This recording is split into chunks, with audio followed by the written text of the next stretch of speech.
This is an R Media podcast. And what does it feel like in that space? I hope it feels warm Yeah. when you first come in. Like, even we went through so many paint samples, but we went with a real warm white, and we wanted it just to feel like a really nice warm home as soon as you come in and open the door. This is going to sound random, but go a blue laundry, which is a little bit rogue. And I was like, it's just going to work. And I think it was part arrogance. Care. This is what we're doing. Similar blue to your shirt. Look, it's a good blue. From reality TV to a real-life renovation, Matty J and Laura Byrne's South Coast home transformation has been followed by thousands of people online.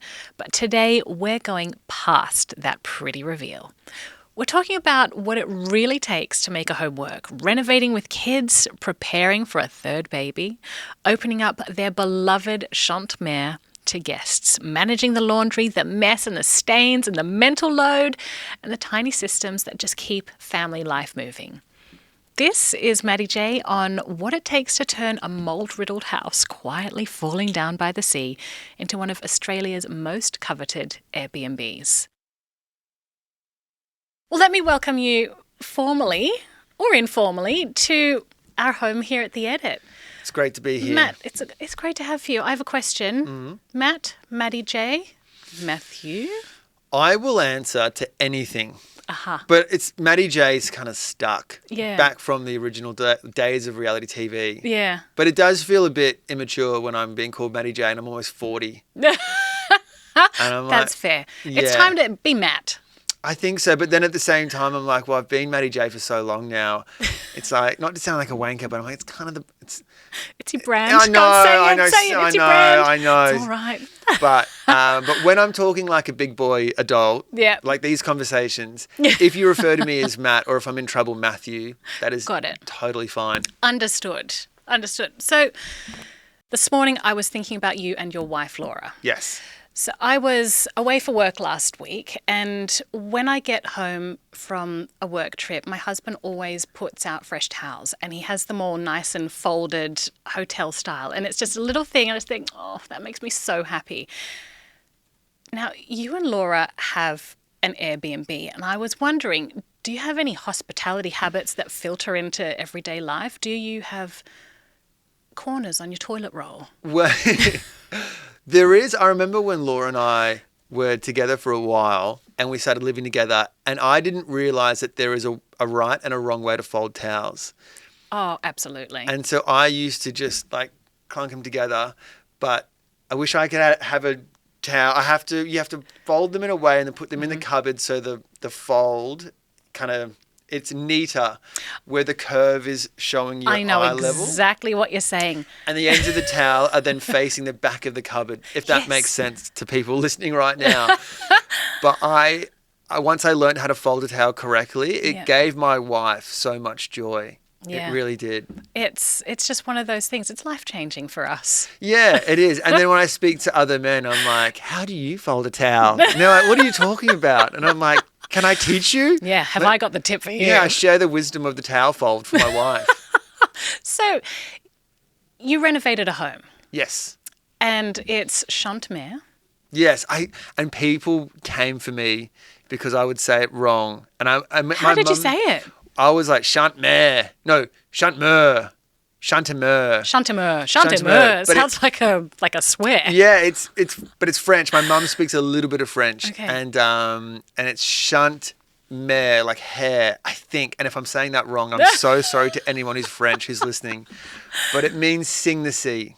That is beautiful. Why did you name the house Chante Mer? Well, we didn't name it. Oh. It was, her name was Val or Valerie. She was the previous owner of the house. Okay. And she had named the house that term, and it was like on a board at the front of the house above the garage with that name there. Yeah. And we wanted to keep the name to honour the work that Val had done and her original home. And where is the home? So it's Ulladulla. And from Sydney, look, if you're lucky, you could do it in 3 hours. Okay. But it's about 3.5 hours south. Got it. And let's I'd like a before and after tour. So we do home tours. Yes. At Home Beautiful. And on the edit, I love a sensory tour. Yep. So could you talk us through when you bought the place? What was it like? You get to the front door, you open up. What are you looking at? It sounds bad because the way I'll describe it, when we first saw it, it wasn't a pretty picture. Oh. Val, who originally was the owner of the home, she built it. She was 94 when she passed away. Wow. And her family were all in Europe. She was French originally. Yeah. And she was in a home, unfortunately, and she passed away. And for about 4 years while she was in the home, the house just sat there. So the family couldn't agree on what to do with it. So over the course of 4 years, it had been like battered by the weather. Yeah. Plants were completely overgrown. Windows had smashed in. And it was a bit of a time warp as well. So it was built in the 70s and 80s. Yeah. Coming down the stairs from the garage into a courtyard area where the front door is, the bricks were complete like green and black from mold. Oh, really? There was the plants, there was these enormous ferns, just all the plant life had just completely gone bananas. And you had these this bougainvillea, which was kind of like growing across the stairway to come down into the courtyard. So you had to like dodge the bougainvillea, cop a couple thorns to come to the front door. And as you open it, you were hit with this smell of mold. Divine. That was like what hit me first. But it was a really quirky design. I was going to say, why did you buy it? Well, I'm not giving the house the justice it deserves because the bones of the house were amazing. Yeah. Like we loved the fact that it was this beautiful open foyer that came into then split level dining room into a living room. All the rooms downstairs or even upstairs, almost every room looks onto the ocean on Racecourse Beach. Beautiful. Now the name makes sense. Yes. And then you always have this slight murmur of the ocean smashing against the rocks on the cliffside. That's just, it's a stone's throw down to the beach. Yeah. And so you have this undertone of waves crashing everywhere you go. And as much as the carpet was completely disgusting, black mold was growing almost in every other room, at the same time, standing in every little nook and crevice, every bedroom, looking out at the ocean, we were just like, oh my gosh, this is amazing. What you would dream of as a place.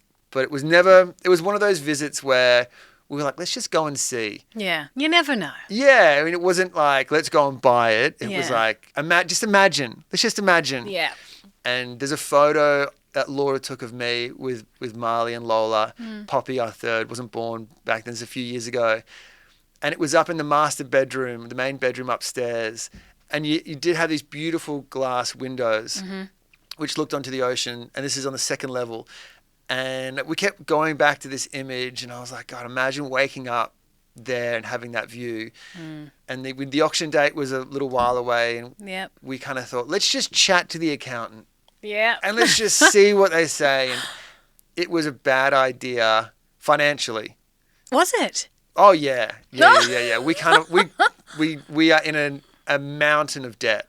And Aren't we we'll all? be paying off this house for a very, very, very long time. Really? However, it's worth it. We're like, fuck it. Just do it. It's not real. It is real, obviously. But we were like, what's a bit of debt for the rest of your life? Matty has just taken us inside the first walkthrough of Chante Mer and what it was like to renovate with Laura, 2 kids and a baby on the way with an audience watching online. After this, we get into the next part of the story. What changes when your family holiday home becomes somewhere other people can stay? So now, of course, you make money from it. You have just started letting it. Yeah, so we finished it. It took us about 12 months to finish the renovations. Yeah. And then we enjoyed it for about another 8 months.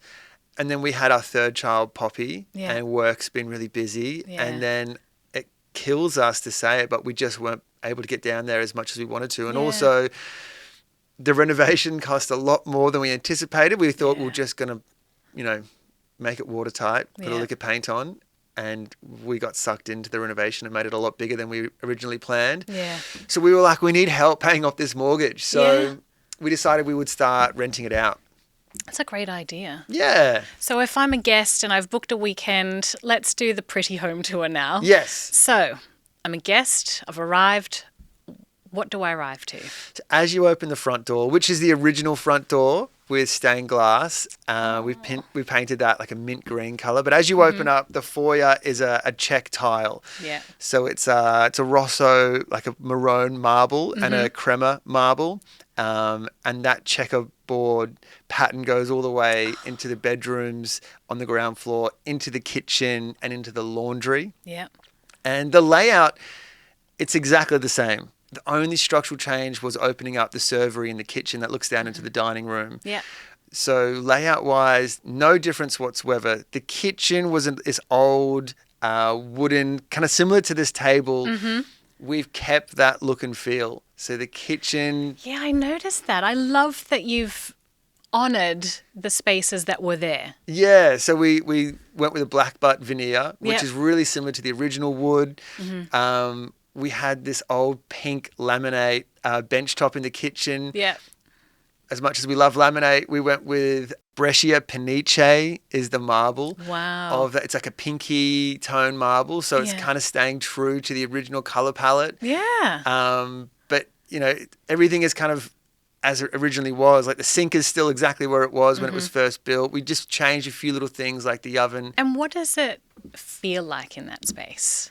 I hope it feels warm Yeah. when you first come in. Like even we went through so many paint samples, but we went with a real warm white, and we wanted it just to feel like a really nice warm home as soon as you come in and open the door.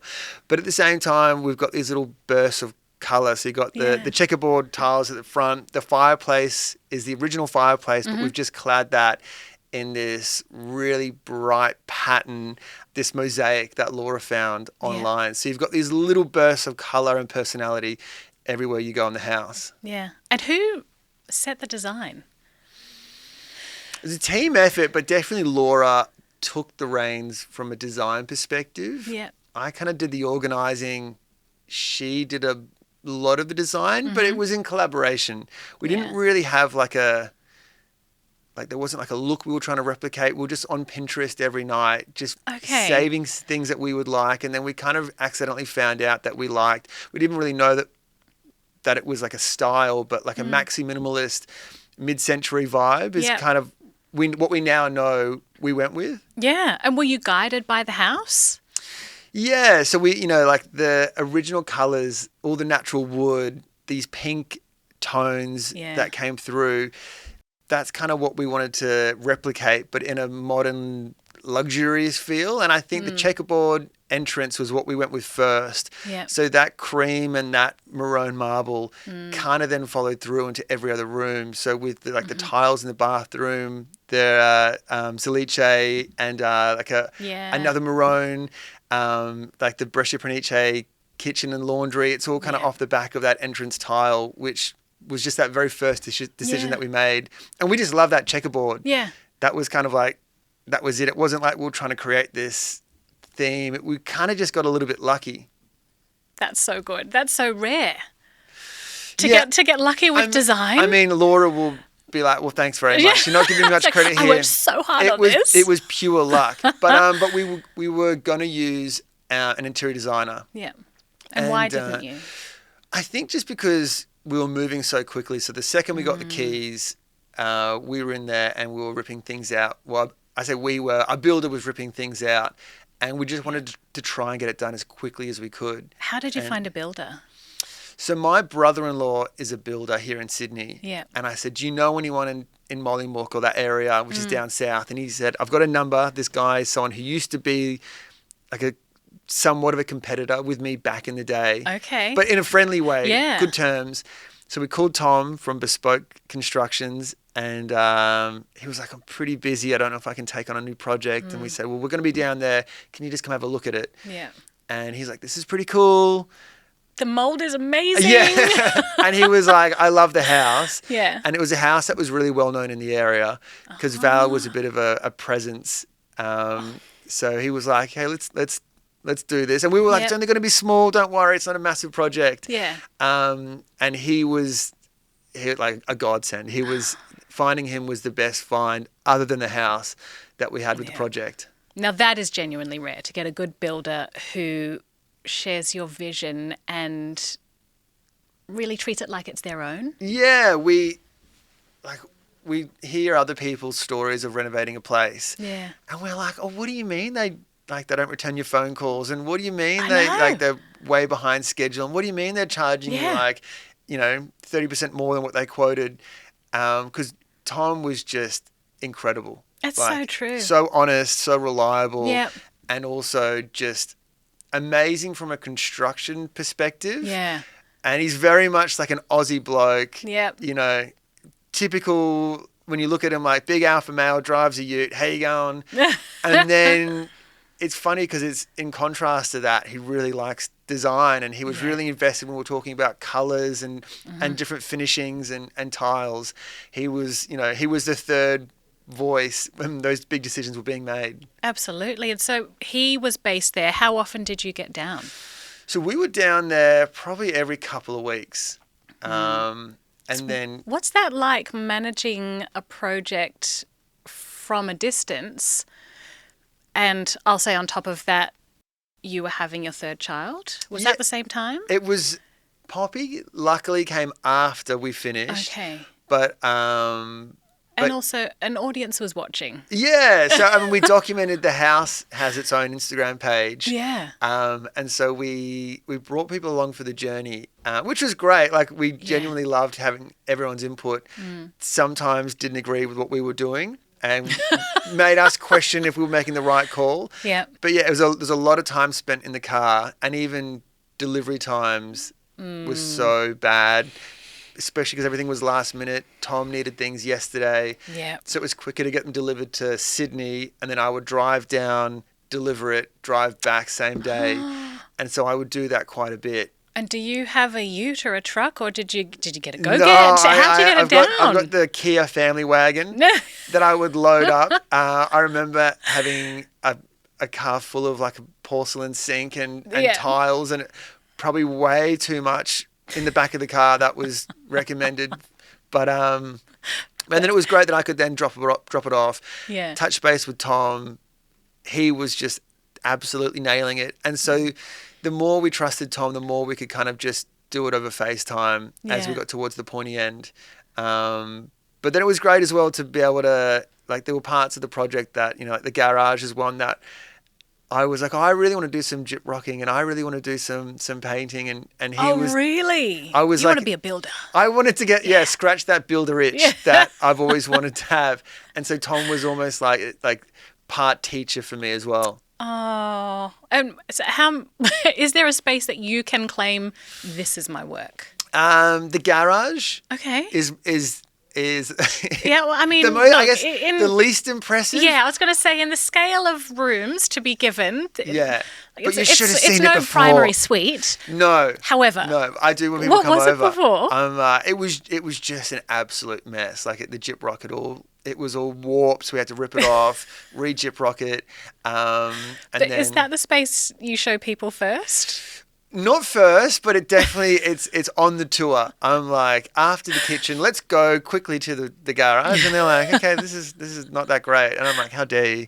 Blood, sweat, and tears went into this. Sanding back the concrete floor in the garage, then like repainting that. Yeah. But yeah, and I think the laundry is one that design-wise, like we kind of, Laura and I would pick and choose. Yeah. Certain areas, certain decisions. There were ones that Laura was like, we definitely need this, and I was like, cool, I'll trust your judgment. Yeah. The laundry was one where I was like, I think we should, this is going to sound random, but go a blue laundry, which is a little bit rogue. Yeah, because the rest of the house is mostly those warm pinks, isn't it? Yeah, and then we've got like the front door is that kind of minty green. Yeah. We've got some balustrade on the balconies, which is that minty green again. Yeah. Not really. There's a little bit of blue in the mosaic in the fireplace tiles. Yeah. but I just thought it'd be cool to just have something a bit random and have a blue laundry. And How did you sell it in? we did so many paint samples, Yeah. and Laura was like, I still don't know about it. And people on the page of the Instagram Yeah. for Chante Mer were like, we don't know about this either. And I was like, it's just going to work. And I think it was I part don't arrogance. care. This is what we're doing. Similar blue to your shirt. Look, it's a good blue. And so we did it, and I was shitting myself because I was like, as they were painting it, I was like, I really hope this doesn't look shit. But I was like, we can repaint it. It was the cabinetry, because we had the blue cabinetry. That was hard to fix if we didn't like the blue. For anyone listening and not watching, how would you describe the blue? I'd say it's like a light blue. Imagine in the morning when there's not a cloud in the sky. It's that kind of softer blue. Yeah, it's a good blue. Thank you. Yeah. I think so. And I'm very proud of that laundry. And I think Laura likes it. I'm not quite sure. Hope she does. We still get some people, if we show a photo of the laundry, Yeah. they're like, that's the wrong blue. And I'm like, shut up, Susan. Do you know what? I've got something that will help you there. We call it decorative tension. Good term. So there should always be something either in a room or in a house that just, it throws it off. It's that wild card that makes you go, That's the laundry. decorative tension. That's the laundry. And then I think elsewhere, do you know what? I'm trying to think of like the decisions that I made. Actually, do you know what? One thing that I'm very proud of as well is the kitchen sink. Tell us why. Why are you proud of the kitchen sink? Because there was great debate in our household about the size of the. Same. When we renovated, I get it. So it's a big white porcelain sink, Yeah. and we weren't sure if we should have like more bench space or Yeah. a bigger sink that's kind of has a divider in the middle with two sections. Mm-hmm. And I bought it to Turner and Hastings, and it's big. Yeah. It's big. When it arrived to our place in Sydney, and the box was enormous. And bet. Laura was like, this is a fucking disaster. And they're really expensive as well. And it also weighed like 30 kilos. It was so heavy Yep. as well. So I called Tom and said, this sink's going to need to be reinforced because it's crazy how heavy it is. And Laura was like, this is wrong. Mm-hmm. And also because the marble was being cut. Yeah, you can't get that So, wrong. And I was like, don't worry, it's going to work. And now Mm-hmm. I think you can't have a sink that's too big when you've got lots of people in the house. Yeah.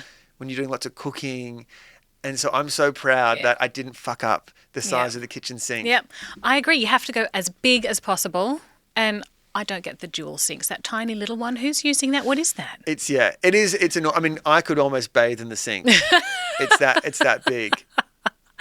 So speaking of bathing, Yes. take us through the bathrooms and the bedrooms. What do they look like if you're a guest staying? So we have 2 bathrooms. Yep. I'll take you through the first upstairs, which is the ensuite. Mm-hmm. And we used to have, it was a really thin, long bathroom. So there was a little corner shower Yep. in one end. The sink was in the other. Mm-hmm. We used to have a bidet and then the toilet. As much as I love a bidet, we decided to take that out. And there was an enormous debate whether we keep a bath. Oh. So it was a corner bath, sorry. Oh, a corner bath. Corner bath shower, like a 2-in-1. That's of an era. And it was tiny. Yeah. Really, really small. And we were like, there's no bath downstairs. Mm-hmm. So we were like, do you even need a bath in a house? Says the dad of 3. But then I thought, the girls are growing up so quickly. And they can bath in the sink. And I thought a shower is more efficient, Yeah. I think, Yeah. with the kids. And so we were like, put it out for debate. Do we have one shower, one tiny little bath, or a double shower? Ah. And that caused a lot of people to give their opinions. A lot of people disgusted at the thought of a house not having a bath. And people were like, double showers don't work. It's good like on paper, but you don't really share a shower with someone else that much. But we went with the route of a double shower. And actually, I imagine you would with kids. And if it is, as it is, a holiday home, you just bung them all in. Yeah. Both showers on. That's it. It's Everyone's great. clean. It's great. And we've got a little bench in the corner, bench seat, so we can sit there and yell at kids to, wash themselves and brush their teeth. But we went with, there's a stripe. a striped subway tile. So it's like a light beige and a white, natural white that's striped all the way through. And it has a little blue trim as well. That's a little nod to the downstairs laundry. And how did your tiler feel about doing that job? Poor guy. Poor guy. I now know, like, tiling, a good tiler is the difference between a great job or a bad job. Mm-hmm. And I now know he is an amazing talent. Yeah. And I'm sure he absolutely hated every second working on our house, but he did such a great job. Of course, because you have tiles all through. Yeah. Okay. And so we have it up to the corner, not in the ceiling, but then we've got Calcutta marble that we use for the bench seat. Beautiful. And also the countertop of the sink. Gorgeous. Yeah. And so the bedroom connected to the ensuite is the main bedroom. Yep. And so then the downstairs we've gone with, it's a bit of a funky little layout, which we've kept it the same, but it's a Zeliche, kind of like a pearl white wall tile, and then it's like a charcuterie ham type spiral, white and maroon for the floor. I love that you say that, because a few years ago I was asked about emerging trends. And we were talking about the different stones and the marbles, and I referred to it as salami. Yeah. And everyone in the room just went, "What? How could she be saying these things?" And I just went, "Oh, sorry. I mean, just joking." But that's very much what it is. It's a cold meat. Yeah. For the floor tile. But it's a really nice, bold pattern for such a small room. And then we've got like antique brass finishings for like the door handles, the towel racks. Because they age so beautifully as well. Yeah, it's really, I mean, I remember when we were first, someone threw out the suggestion of aged brass, and I was like, oh no, it's a bit too old fuddy-duddy, but I'm an aged brass guy now. I'm converted. It works well. A house that gets used and is supposed to be used. Yeah. How good is a blue laundry? And can't you just picture Matt driving all the way from Sydney to Ulladulla with a giant sink in the back of his car? I sure can. I'm excited to say you haven't heard the end of my conversation with Matt. There was just so much to talk about that we have a part 2 of this conversation coming soon, where Matt reveals why the mental load at home matters so much more than ever. And he shares his somewhat controversial house rules. You'll find part 2 wherever you're listening or watching this episode, same time next week.